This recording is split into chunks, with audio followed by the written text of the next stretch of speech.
guiados pelo exemplo. É uma palavra maravilhosa para nós e eu creio que vai impactar a sua vida e transformar a sua vida. É uma história que está em Gênesis 38. E esse Gênesis 38 está no meio da história de José. O capítulo 37 está falando de José. Quem conhece a história de José do Egito? Né? Que foi vendido como escravo pelos seus irmãos.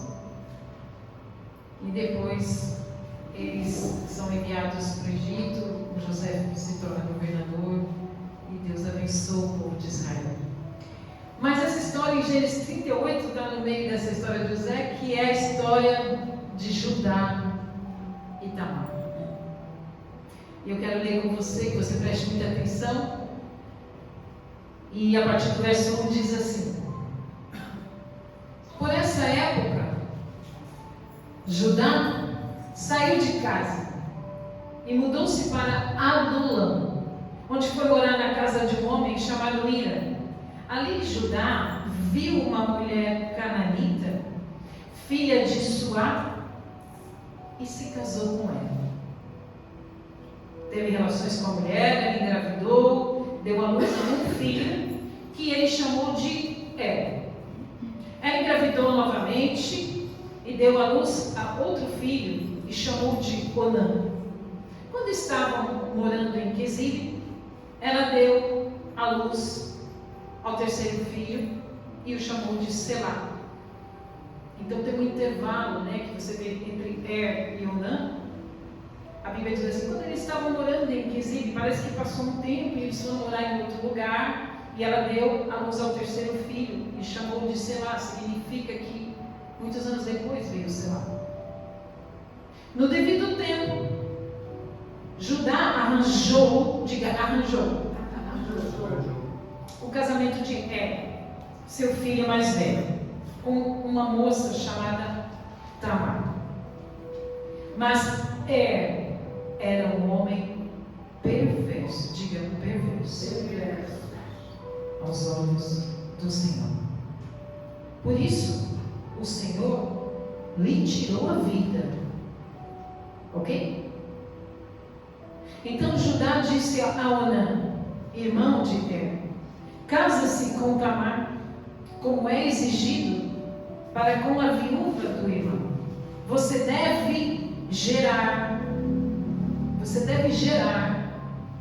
um herdeiro para seu irmão. Onã, porém, não estava disposto a ter um filho que não seria o seu herdeiro. Por isso, cada vez que tinha relações com a mulher de seu irmão, derramava o sêmen no chão. Desse modo, evitava que Tamar tivesse um filho que pertencia ao irmão dele. O Senhor, porém, considerou maldade a sua atitude e por isso também tirou a vida de Onã. Então Judá disse à sua nora Tamar: volte para a casa de seus pais e permaneça viúva. Diga, permaneça viúva. Permaneça viúva. Até que meu filho Selá tenha idade suficiente para se casar com você. E o autor diz assim, entre parênteses: na verdade, Judá disse isso apenas porque temia que Selá também morresse com os seus dois irmãos. Assim Tamar voltou para a casa do pai. Alguns anos depois, a mulher de Judá morreu. Quando terminou o período de luto, Judá e seu amigo Ira, o Adulamita, subiram a Timna para supervisionar a tosquia das ovelhas de Judá. Alguém disse a Tamar: seu sogro está subindo a Timna para tosquear as ovelhas. Tamar sabia que Selá já era adulto, já tinha passado anos. Tamar sabia que Selá já era adulto, mas nenhuma providência havia sido tomada para que ela se casasse com ele. Por isso, trocou as suas roupas de viúva. Ela trocou o quê? As suas roupas de viúva. Até então ela estava com as roupas de viúva. Para disfarçar-se, cobriu-se com um véu, cobriu seu rosto. Depois foi sentar-se junto à entrada da vila de Enaim, no caminho para Timna. Judá a viu e pensou que fosse uma prostituta, pois ela estava com o rosto coberto. Ele parou à beira da estrada e, sem saber que era sua própria nora, disse: quero me deitar com você. Quanto você me pagará para deitar-se comigo? Perguntou Tamar. Eu lhe mandarei um cabrito do meu rebanho. Prometeu Judá. Prometeu Judá. Mas o que me dá como garantia que mandará o cabrito? Perguntou ela. Que tipo de garantia você quer? Replicou ele. Veja só como este homem negocia quando ele quer esta mulher. Que tipo de garantia você quer? O que é que você quer que eu te entregue? Ela disse: deixa comigo o seu selo pessoal, junto com o cordão dele e o cajado que você está segurando. Judá entregou. Judá pensou 2 vezes? Judá entregou aquilo que lhe era a identidade, o seu cajado, o selo e o cordão. Depois teve relações com Tamar e ela engravidou. Ei, Deus. Em seguida, Tamar voltou para casa, tirou o véu, prestem atenção, ela tirou o véu e tornou a vestir as roupas de viúva, como de costume. Como dele? A roupa costumeira dela era roupa de viúva. Mais tarde, Judá pediu que seu amigo Ira, o adulamita, levasse o cabrito para a mulher e pegasse de volta as coisas que ele havia deixado como garantia. Mas Ira, porém, não conseguiu encontrá-lo. Perguntou aos homens que moravam lá: onde posso encontrar a prostituta do templo?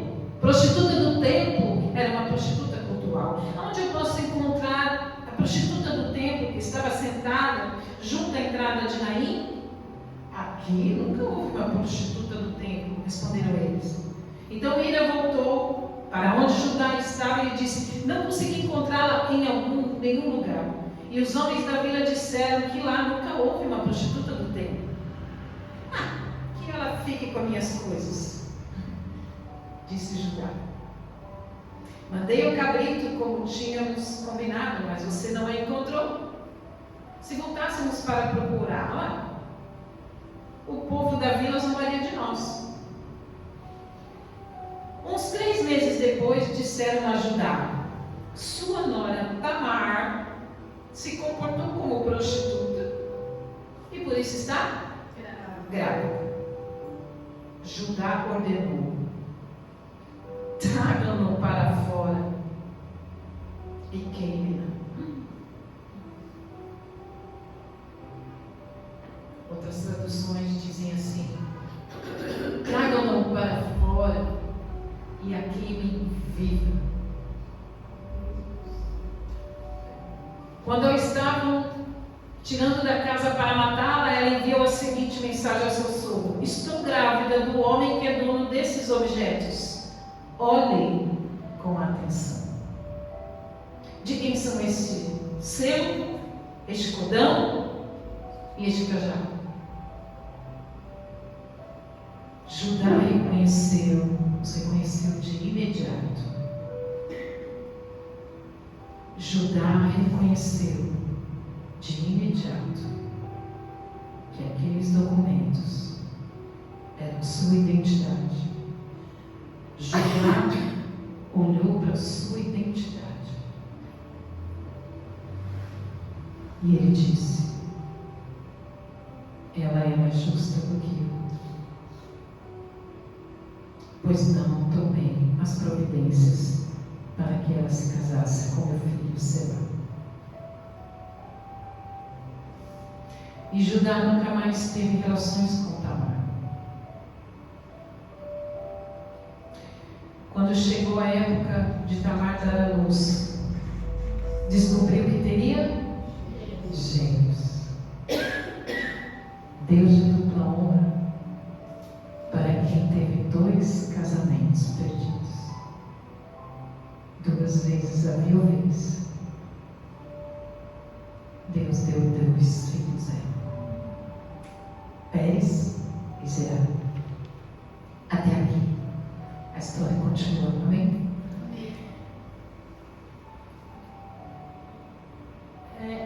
Essa história é uma história verdadeira bíblica. Tamar e Judá estão inseridos na genealogia de Cristo Jesus, em Mateus 1. E deixa-me compartilhar uma historinha que eu não sei se vocês já leram, as Crônicas de Nárnia. Quem já assistiu um filme das Crônicas de Nárnia, que C.S. Lewis escreveu, e eu gosto muito, mas eu vou resumir aqui para você entender um pouquinho dessa história. É uma história de que 4 irmãos pequenos são levados para a casa do tio, num lugar distante, porque os pais quiseram proteger esses 4 filhos pequenos da Segunda Guerra Mundial. E eles levam esses 4 filhos para viverem com o tio num lugar distante. E as crianças estavam ali brincando numa noite, distante dos pais. E eles vão brincar de pique-esconde. Amém? Todos conhecem? E Lúcia, a menorzinha, ela vai então se esconder dentro do armário. E lá dentro do armário tem uma porta secreta. E ela abre a porta secreta. E a porta secreta dá para uma floresta coberta de gelo. E então ela vai nessa floresta e ela encontra um homem chamado Túmulos.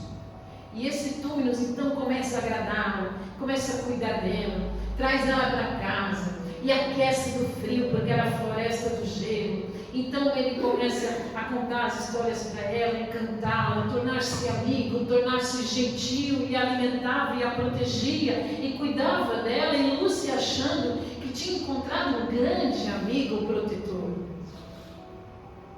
Mas na verdade esse Túmulos estava a iludindo, estava preparando a situação para entregá-la à rainha do gelo, à rainha da floresta, onde Lúcia seria morta.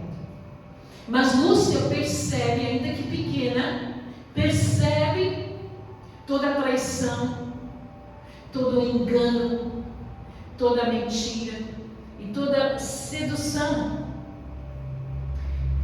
E ela então pergunta a Túmulos: por que você está fazendo isso comigo?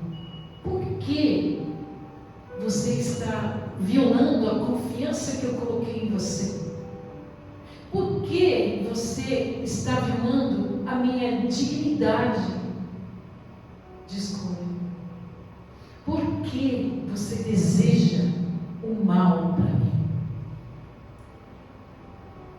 Túmulos depois se arrepende e leva ela de volta pelo caminho para voltar à sua família. E essa história de Tamar e Judá é a história de muitas pessoas que são enganadas pelas relações utilitárias, pelas relações daquilo que você tem para que eu me beneficie, de relações que as pessoas, no engano e na sedução, atraem pessoas para benefício próprio.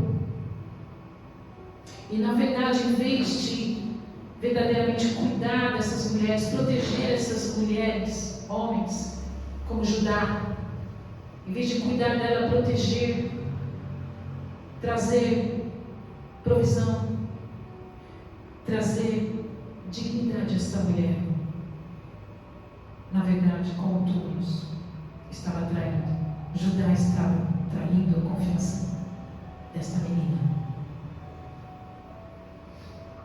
Então, esta é a realidade de muitos casamentos hoje. Esta é a realidade de muitos relacionamentos que nem se casam, apenas se juntam por benefício do prazer momentâneo, benefício do egoísmo. O que você pode me dar de bom? E a história de Tamar é isso. E nós vamos hoje passear um pouco por esse texto e vamos entender a condição de Tamar. Quando você vai para o versículo 6 do Gênesis 38, diz assim: no devido tempo, Judá arranjou o casamento de seu filho mais velho, com uma moça chamada Tamar. As meninas, quando menstruavam, na primeira menstruação, na segunda menstruação, elas já eram dadas em casamento. Então você pode imaginar a idade de Tamar, sobre onde ela foi inserida, sobre uma família que só tinha homens. A esposa de Judá, aqui nem é citado o nome, só sabe que ela é filha de Suá, uma cananeia.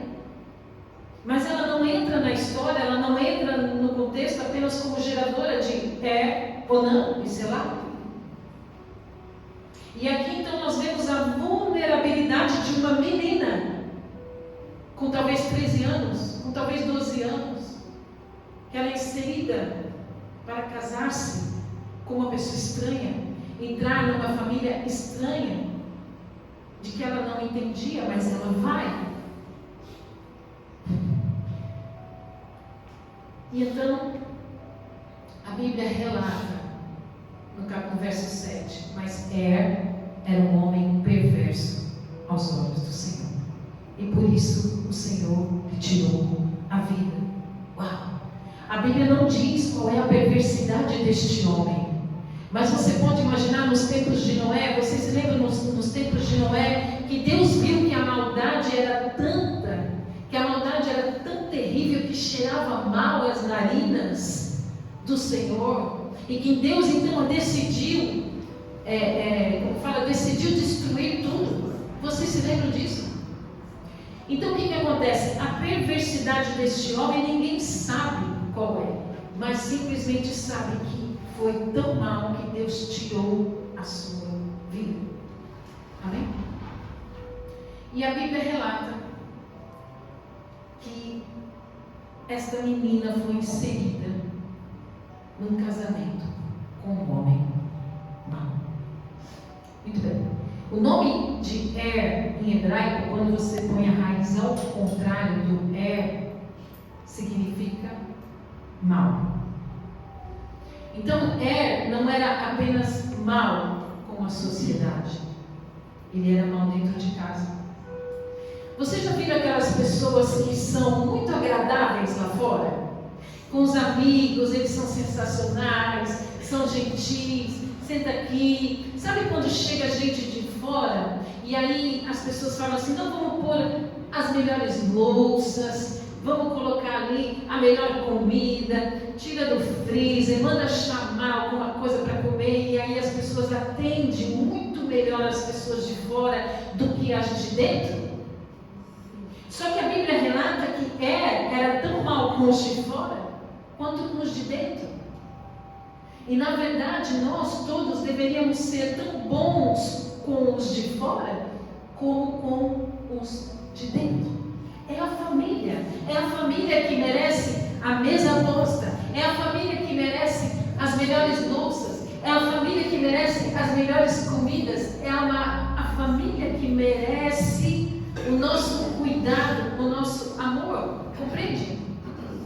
Mas aqui está falando que ele era tão mal com os outros, com a sociedade, tão mal com ela, que Deus o matou. E Onã, vamos ao contexto de Onã, no verso 8 diz: então Judá disse a Onã, irmão de case-se com Tamar, como é exigido, para com a viúva do irmão. Você deve gerar um herdeiro para o seu irmão. Onã, porém, não estava disposto a ter um filho que não seria seu herdeiro. O herdeiro, queridos, o primogênito, ele recebia 50% da herança do pai, porque o primogênito, eles entendiam que o primogênito iria cuidar da família, ele tinha que ficar com o maior volume, porque ele iria cuidar de todos os familiares, e é assim a sociedade patriarcal. Amém? Então, e a lei do levirato, que dizia, que se o seu irmão morrer, você tem que casar com a viúva, veio depois com Moisés.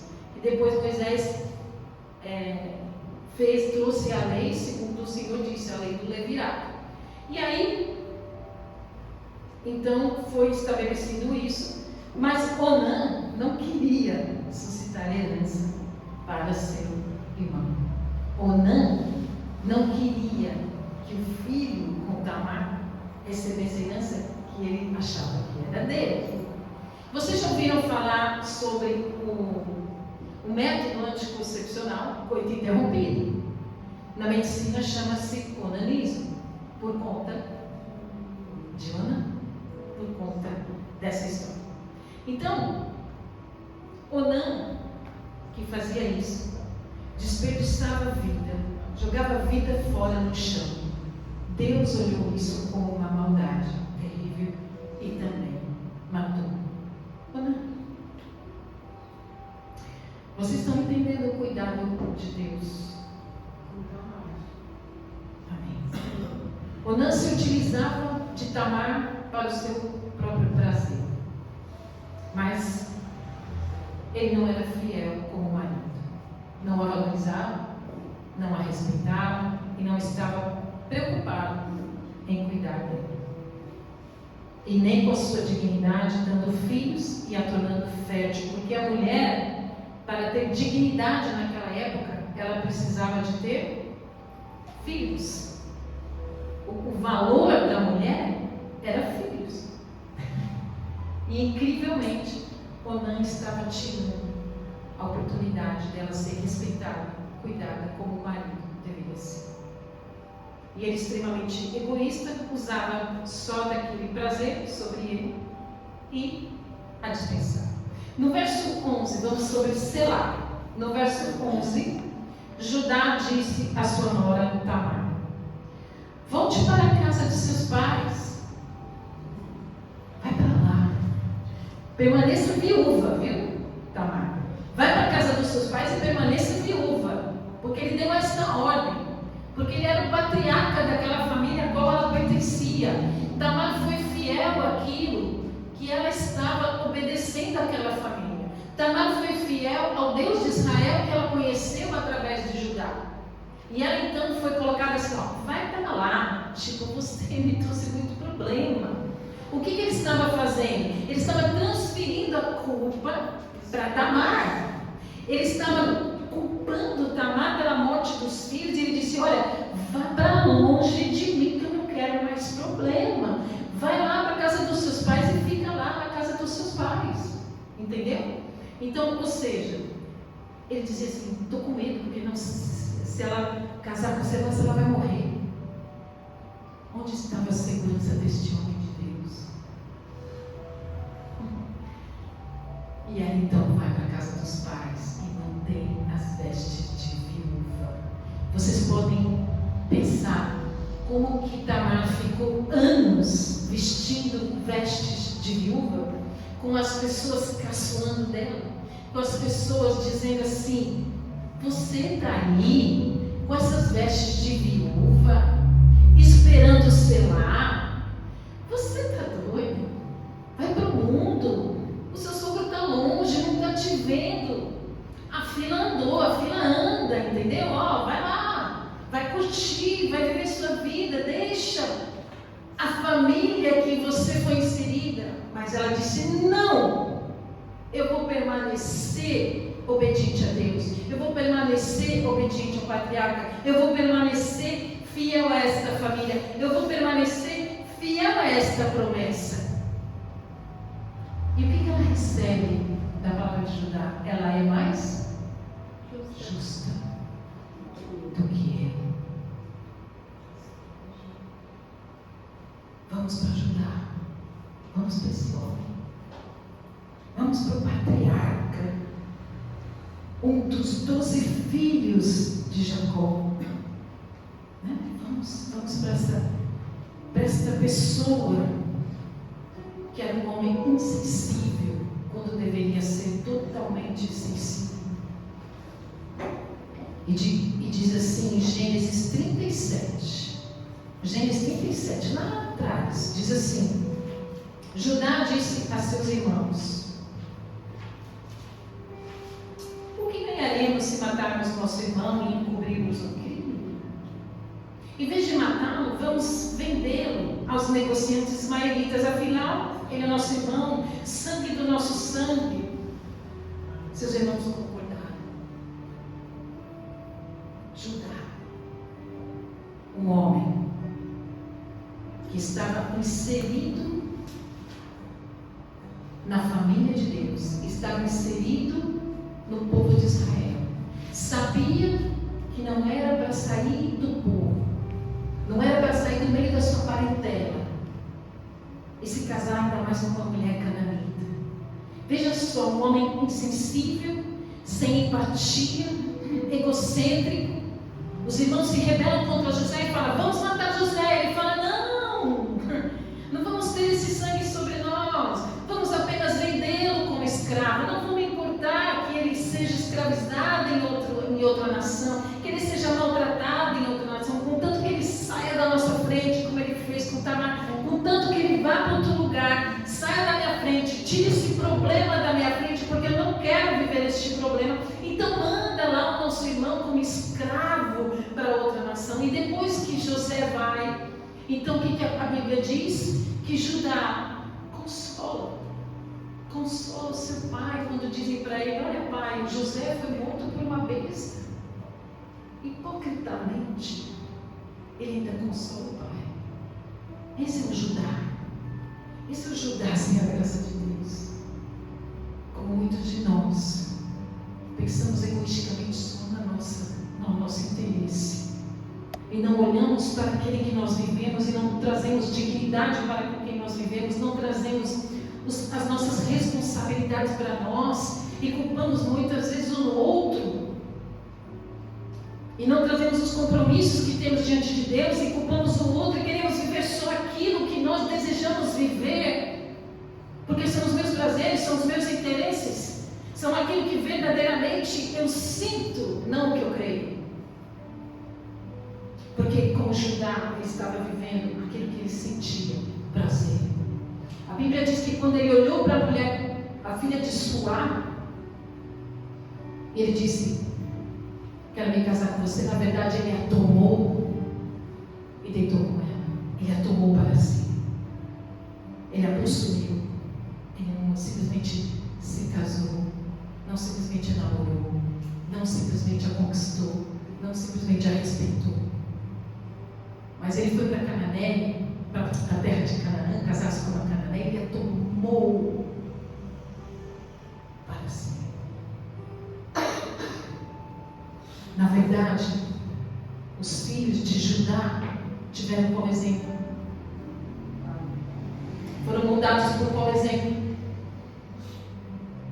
E Judá o tempo todo culpando a Tamar, não tendo compromisso com Tamar, desvalorizando Tamar, trazendo indignidade para ela, não deixando ela ser feliz, não suprindo, não cuidando, não protegendo, que é o papel do marido, que é o papel de quando você tem um compromisso de cuidar do outro.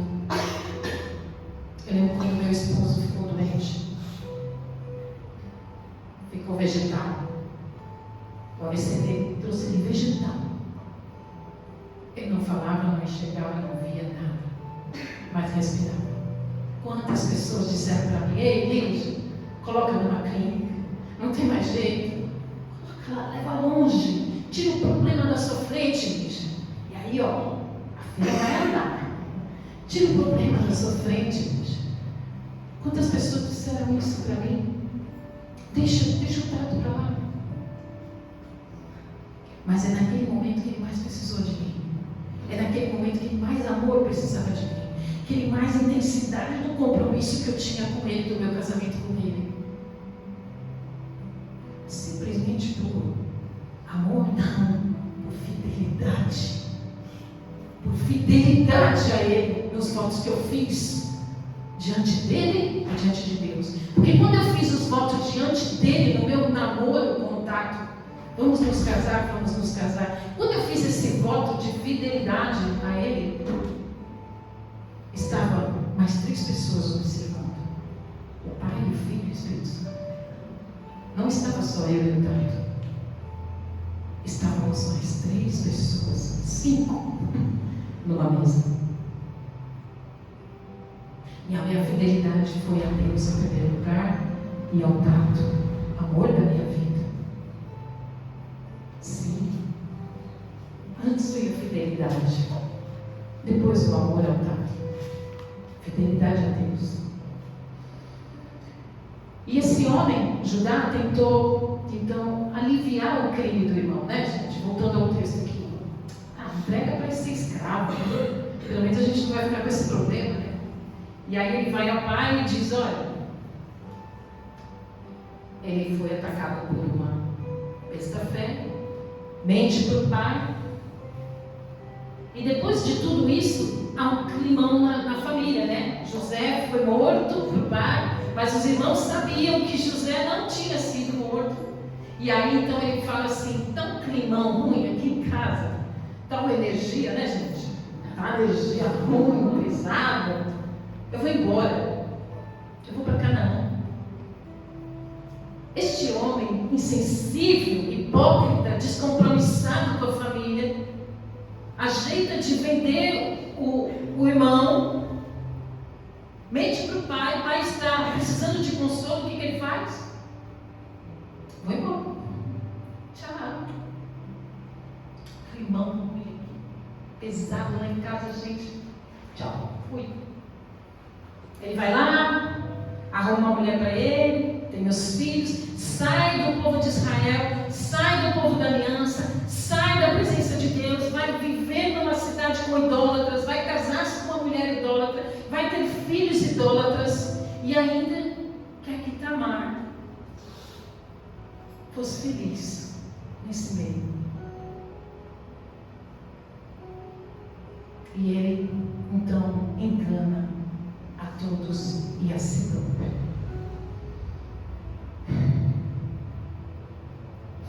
Sabe?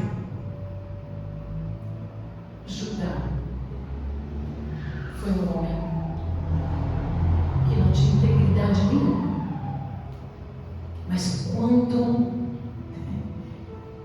ele vê a sua identidade no seu cajado, no seu cordão, ele vê toda a insensatez que ele cometeu. Ele entra na realidade de quem ele é, ele espelha de quem ele é, e ele diz: eu deveria ter cuidado dela, eu deveria ter sido responsável, protegê-la, até que se ela crescesse. Ela é mais justa do que eu. Na verdade, Judá recebeu a graça, o favor imerecido, inundou este homem e trouxe um arrependimento tal, queridos, um arrependimento tal, que é quando entra em nosso coração, cria em mim um coração puro e verdadeiro, como disse Davi. Põe um novo coração. Cria em mim algo novo, e foi criado nele por conta do arrependimento de Judá, que ele se arrependeu verdadeiramente. A graça foi inundada e ele tornou-se um homem completamente diferente do homem insensível, do homem descompromissado, do homem maldoso, do homem que não cuidou de quem deveria cuidar, não protegeu quem deveria proteger, não supriu quem deveria suprir. Ele tornou-se um homem arrependido e novo. A Bíblia diz, no capítulo 43, vamos lá para o capítulo 43 de Gênesis.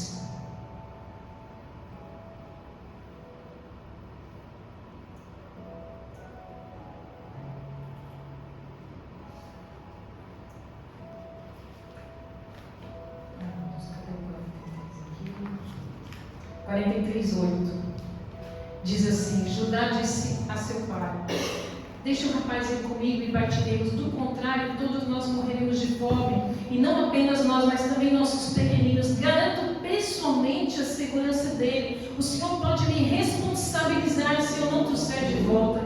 Carregarei a culpa para sempre. Judá é este novo homem que ele voltou para a família. Quando ele vai para o Egito com os irmãos, ele não sabe que José é seu irmão, e José diz: olha, eu quero Benjamim, você vai lá e busca Benjamim. Ele volta ao pai dele e diz: dá-me Benjamim, porque eu vou levar, porque senão nós vamos morrer de fome. Ele se responsabiliza completamente. Ele fala, eu vou cuidar do Benjamim, se acontecer pode pôr a culpa sobre mim. Este homem que culpava Tamar, este homem que era um idólatra, este homem que era um egocêntrico, este homem que era um insensível, este homem que poderia ter cuidado dos seus filhos, poderia ter ensinado aos seus filhos, não ensinou. Mas ele foi tão transformado por conta do arrependimento, porque ele encontrou redenção. Agora Tamar cometeu um erro terrível. Ela teve um incesto.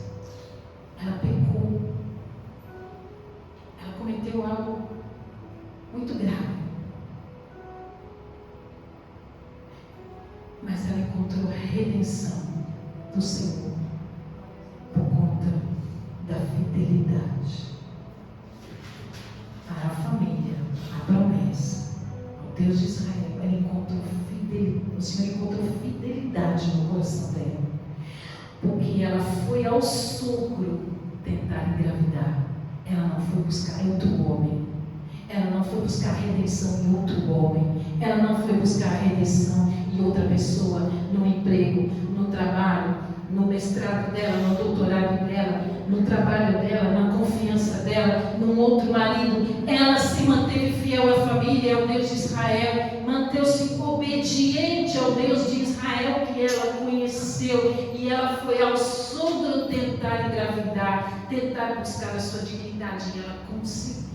Porque Deus a abençoou com gravidez. Ela gerou através de todos os anos de vestes de luto, de todos os anos chorando, de todos os anos esperando a promessa, dizendo: ei Deus de Israel, será que o Senhor me esqueceu?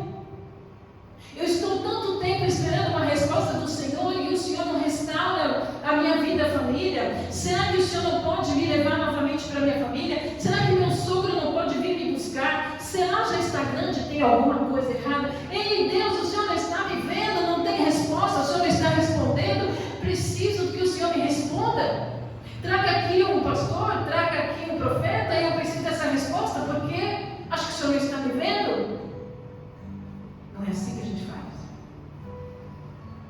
A gente acha que Deus não está nos vendo, a gente acha que Deus não está se importando, e ela ficou anos com veste de luto, tendo que chorar, tendo que levar chacota das pessoas dizendo: ei, vai para a vida, deixa esse sogro, deixa essa família de Israel.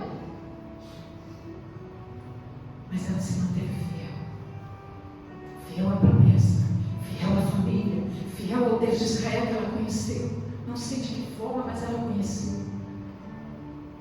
E Judá declarou: ela é mais justa do que eu.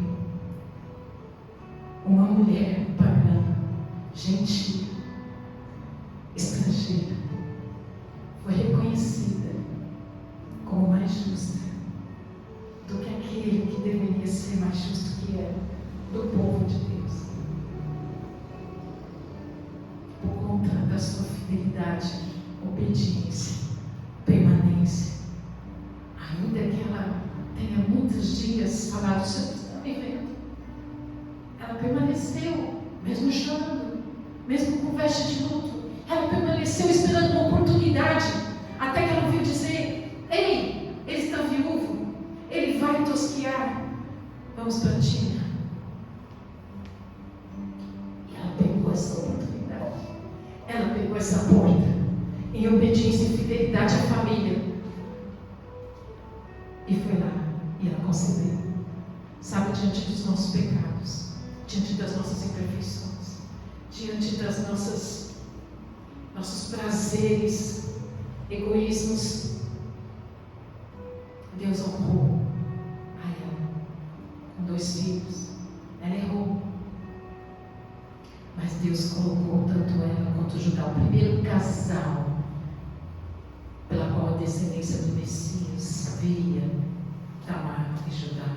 O leão da tribo de Judá, que virá nos buscar, que é o noivo, vem buscar a noiva, vem buscar a noiva sou eu e você. Ei, você está se mantendo fiel para que o noivo venha te buscar?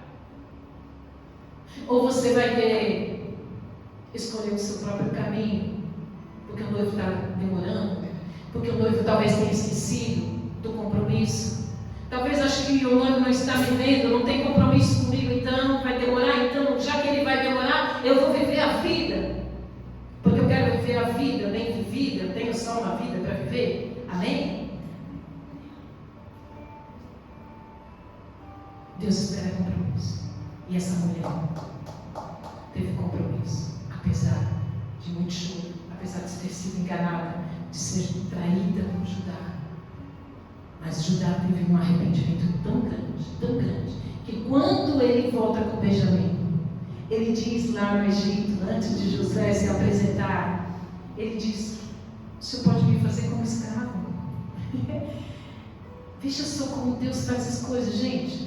Lá no 44, no verso 44 do Gênesis, ele vai dizer assim, no 33: por isso peço ao Senhor que me permita ficar aqui como escravo no lugar do rapaz e que o deixe voltar com os irmãos dele. Ele teve tanta transformação por conta da graça que ele falou: pode me colocar como escravo, sendo que ele tinha vendido o próprio irmão como escravo. Olha como Deus faz as coisas. Trouxe os gêmeos para Tamar, trouxe honra, dignidade. Ela passou a ser inserida na família de Abraão, Isaac e Jacó. Teve seu nome na genealogia como um dos ventres que antecederam o Messias. Judá tornou-se um homem bom, nunca mais a importunou sexualmente. Ela não teve importunação mais do homem. Ela não foi mais maltratada, ela não foi mais usada, ela não foi mais indigna, ela foi uma mulher digna que cuidou dos seus filhos, da sua família. Deus faz assim conosco, nos traz dignidade, restaura a nossa vida, faz gerar algo novo por conta da nossa fidelidade, por causa da nossa obediência. Ele gera um tempo novo, ele gera bênçãos, as bênçãos correm sobre nós e ele nos traz estabilidade e de nada temos falta, mas ele gera algo novo, uma semente nova do nosso ventre, porque com a graça dele, quando ele derrama a graça do arrependimento verdadeiro, genuíno, rios de água viva fluem do nosso ventre, fluem, não represam, fluem. Portanto, a nossa vida, toda a nossa vida ao derredor flui, toda a nossa família flui, toda a nossa família passa a viver as bênçãos do Senhor por conta da graça que veio sobre nós. A bênção que veio sobre mim flui hoje sobre a minha família, flui hoje sobre a sua família, porque quando você se arrepende verdadeiramente, a atmosfera, o ambiente de todos são atingidos com as bênçãos de Deus. Amém.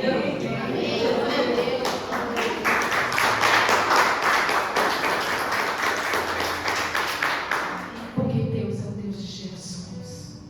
Ele se preocupa e tem compromisso com a sua geração. Ele tem compromisso com você que é fiel a Ele é fiel a você sim. Apesar dos pecados, apesar das imperfeições, existe uma graça maravilhosa sobre nós, que flui sobre nós, sobre aqueles que se arrependem e o buscam verdadeiramente e o adorem em espírito e em verdade. Esse é o Deus que nos perdoa e derrama graça e bênção para a família. E é isso que aconteceu com Judá e Tamar. Tamar sofreu muito, Judá também sofreu. Judá também chorou escondido. Judá também estava magoado com tantas coisas. Mas a graça alcançou e Deus trouxe um coração puro e verdadeiro. E a família dele foi abençoada. E eles viveram no Egito com prosperidade por conta de José. E José disse: eu estou aqui não porque vocês me venderam. A culpa não é de vocês. A culpa não é de vocês, mas as bênçãos do Senhor que me trouxeram aqui para que vocês não morressem de fome. Tudo foi um projeto de Deus para levar José no Egito. Então muitas vezes nós achamos que nós somos senhores das nossas vidas. Não, o Redentor das nossas vidas, aquele que sabe tudo, que vê tudo, faz com que todas as coisas cooperem para o nosso bem. E ele fez isso na vida de toda a família de Abraão, Isaac e Jacó. E Abraão, em ti serão benditas todas as famílias da terra. Amém. Essa promessa de Deus fez com que tudo caminhasse para que Judá e Tamar fossem um casal que estivesse na genealogia de Jesus Cristo, o nosso Senhor e Salvador. Fique de pé. Glória a Deus. Senhor, nós aprendemos, Senhor, com essa história, da importância da fidelidade, do compromisso contigo. Em primeiro lugar, Senhor, em primeiro lugar, nós temos compromisso com o Senhor. Senhor, nos abençoa, Senhor, com discernimento, Senhor, do que é certo, do que é errado.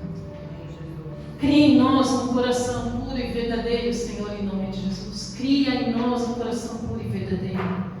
Em primeiro lugar, obediente à Tua palavra, em obediência às Tuas promessas, porque as Tuas promessas, Senhor, em Ti, Jesus Cristo, nós temos um sim, um amém, e todas se cumprirão nas nossas vidas, porque os Seus planos não podem ser frustrados. Senhor, nos santifica cada dia mais. Vai clareando as nossas vestes, Senhor. Vai limpando as nossas vestes. Queremos trocar as nossas vestes. Queremos nos arrepender dos maus caminhos e consertarmos com os compromissos diante do Senhor. E temos, Senhor, temor de Ti. Temor do Senhor, Pai. Por isso nos abençoa, Senhor, com Teu amor, com a Tua graça sobre nós. E muda o ambiente das nossas casas. Gera algo novo sobre nós. Gera, Senhor, algo novo sobre as nossas casas, sobre as nossas famílias.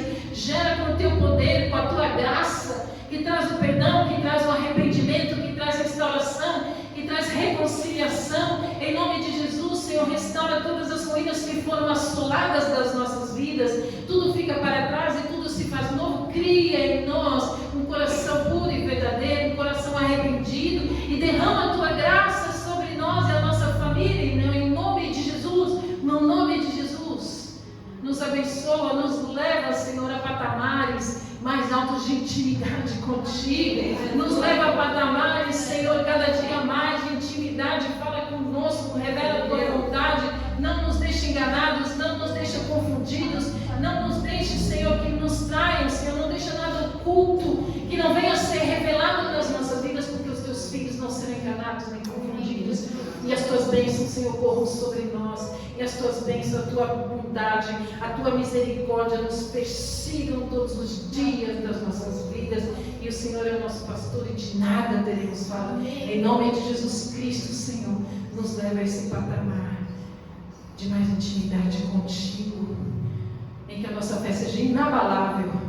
Senhor, não deixa a nossa fé ser abalável pelas circunstâncias. Quando nós olhamos as circunstâncias, nós pensamos: ei, Deus não se esqueceu de mim, o Senhor está me vendo, olha a situação que eu estou, por quê? Que a gente não pergunte por quê, porque tudo tem um propósito bom, tudo tem um propósito bom da sua parte, Senhor. Nós sabemos que o Senhor está fazendo algo incrível, extraordinário e improvável. O Senhor está transformando a vida de mulheres improváveis, de homens improváveis. Homens que eram hipócritas estão se transformando em homens dignos, íntegros. Íntegros é quando não tem nada falso. Homens íntegros, Senhor, justos. Levanta homens íntegros e justos nas nossas vidas, nas nossas famílias, na nossa nação. Que saibam suas responsabilidades, sua hombridade tem um brilho. E que andem de cabeça erguida, Senhor, assim como as suas mulheres, assim como as suas famílias, assim como os seus filhos, e os filhos dos filhos, nossos netos, e a nossa geração. Tu és um Deus de gerações, e gerações, e gerações. Senhor, aviva o Teu povo na terra, aviva Teu povo, Senhor, em arrependimento, em mudança de vida, em mudança de atitude, em caráter, que sejamos modelados pelo Teu exemplo, Jesus Cristo. Noivo, vem nos buscar. Maranata, vem Jesus, leão da tribo de Judá. Aleluia. Amém. Amém. Que o amor de Deus, a graça do nosso Senhor Jesus Cristo e as doces consolações do Espírito Santo de Deus sejam com todos e todos digam amém. Boa semana, que o Senhor os abençoe.